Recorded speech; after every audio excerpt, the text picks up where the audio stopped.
بسم اللہ الرحمن الرحیم۔ السلام علیکم عزیز طلباء و طالبات۔ ڈیجیٹل پبلک اسکول اور کالج ساہیوال کی طرف سے آپ کو آن لائن کلاس میں خوش آمدید کہتی ہوں۔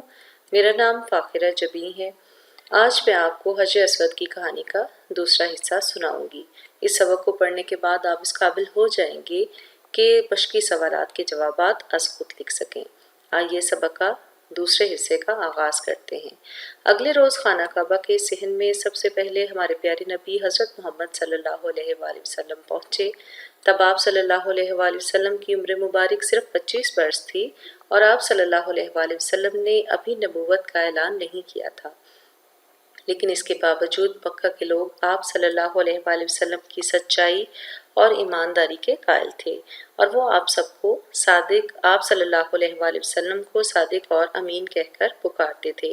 پیارے بچوں، صادق اور امین حضرت محمد صلی اللہ علیہ وآلہ وسلم کے لقب تھے۔ صادق کا مطلب ہے ہمیشہ سچ بولنے والا، اور امین کا مطلب ہے دوسروں کی امانت کی حفاظت کرنے والا۔ خانہ کعبہ کے صحن میں آپ صلی اللہ علیہ وآلہ وسلم کی صبح سویرے آمد سے لڑائی جھگڑے کا خطرہ ٹل گیا تھا۔ لوگوں کو یقین تھا کہ اب یہ معاملہ نہایت خوش اسلوبی سے حل ہو جائے گا۔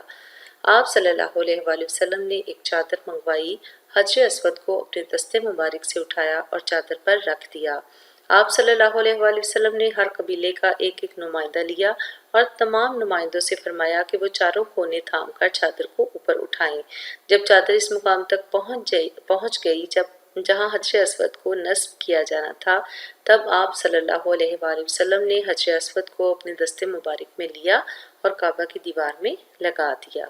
حجر اسود آج تک اسی مقام پر نصب ہے اور ہمارے نبی صلی اللہ علیہ وآلہ وسلم کی حکمت کا منہ بولتا ثبوت ہے۔ آپ صلی اللہ علیہ وآلہ وسلم کی حکمت سے مکہ کے لوگ خون خرابے سے بچ گئے۔ ہمارے نبی حضرت محمد صلی اللہ علیہ وآلہ وسلم نے 1,00,000 مسلمانوں کے ساتھ حج کیا، جس کو حجۃ الوداع کہتے ہیں، کیونکہ یہ آپ کا آخری حج تھا۔ تو انہوں نے طواف کے دوران صحابہ کرام کے ساتھ حجر اسود کو بوسہ دیا۔ یہی وجہ ہے کہ حج اور عمرہ کرنے والے لاکھوں زائرین اس کو بوسہ دیتے ہیں۔ اب تک اربوں مسلمان جنت کے اس پتھر کو بوسہ دے چکے ہیں، اور سنت رسول کی پیروی کا یہ سلسلہ انشاءاللہ قیامت تک جاری رہے گا۔ عزیز طلباء و طالبات، ان پیراگراف میں کچھ ایسے الفاظ تھے جن کی درست تلفظ کو جاننا آپ کے لیے نہایت ضروری ہے۔ تو سب سے پہلا لفظ ہے زائرین۔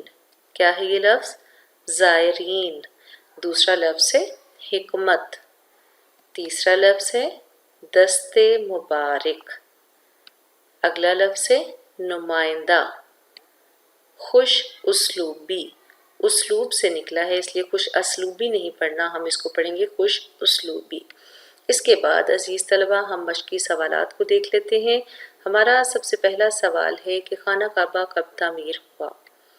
جی ہاں، خانہ کعبہ تقریباً 4000 سال پہلے تعمیر ہوا۔ سوال نمبر 2 ہے خانہ کعبہ کس نے تعمیر کیا؟ سبق کے بالکل آغاز میں ہم نے پڑھ لیا تھا۔ اس کا جواب ہے خانہ کعبہ حضرت ابراہیم علیہ السلام اور ان کے فرزند حضرت اسماعیل علیہ السلام نے تعمیر کیا۔ حجر اسود کی تنصیب کے موقع پر کس بات کا خدشہ تھا؟ جی ہاں، آپ کو یاد ہوگا حجر اسود کی تنصیب کے موقع پر قبائل میں جنگ چھڑنے کا خدشہ تھا۔ سوال نمبر 4 ہے خانہ کعبہ کے صحن میں صبح سویرے کون پہنچا؟ عزیز طلبہ، خانہ کعبہ کے صحن میں سب سے پہلے صبح سویرے ہمارے پیارے نبی حضرت محمد صلی اللہ علیہ وآلہ وسلم پہنچے۔ سوال نمبر 5 ہے حجۃ الوداع کے موقع پر کتنے مسلمان آپ کے ساتھ تھے؟ یاد کیجئے، یقیناً آپ کو معلوم ہوگا کہ حجۃ الوداع کے موقع پر 1,00,000 مسلمان آپ کے ساتھ تھے۔ عزیز طلبہ، میں آپ کو یہاں یہ بات بتانا چاہتی ہوں کہ سوالات کے جوابات ہمیشہ مکمل جملے کی صورت میں دیتے ہیں، کبھی بھی ادھورا، نامکمل یا آدھا جواب نہیں دیتے۔ مثال کے طور پر خانہ کعبہ کب تعمیر ہوا؟ اگر آپ کہہ دیتے ہیں 4000 سال پہلے، تو یہ جواب نامکمل ہے، سننے میں بھی اچھا معلوم نہیں ہوتا، ادب آداب کے بھی خلاف ہے۔ اس لیے ہمیشہ جب بھی آپ سے کوئی سوال کیا جائے تو اس سوال کو مکمل جملے کی صورت میں رکھیں، کیونکہ ادھورے جواب کا پیپر میں بھی نمبر نہیں ملتا۔ ان تمام سوالات اور جوابات کو گھر میں اپنے رجسٹر پر لکھ کر پریکٹس کیجیے، اور کسی بھی اور پیراگراف کو پڑھ کر اس میں سے چند سوالات تیار کر کے اس کے جوابات لکھیے، ٹھیک ہے؟ اس طرح سے آپ کی کمپریہنشن بہت اچھی ہو جائے گی، تفہیم عبارت آپ کے لیے آسان ہو جائے گی، سبق کو پڑھ کر، متن کو پڑھ کر ان کے سوالات کے جوابات لکھنا آپ کے لیے بہت آسان ہو جائیں گے۔ امید ہے آپ نے سبق کو غور سے سنا اور سمجھا ہوگا۔ آپ سب کا بہت بہت شکریہ۔ اللہ حافظ۔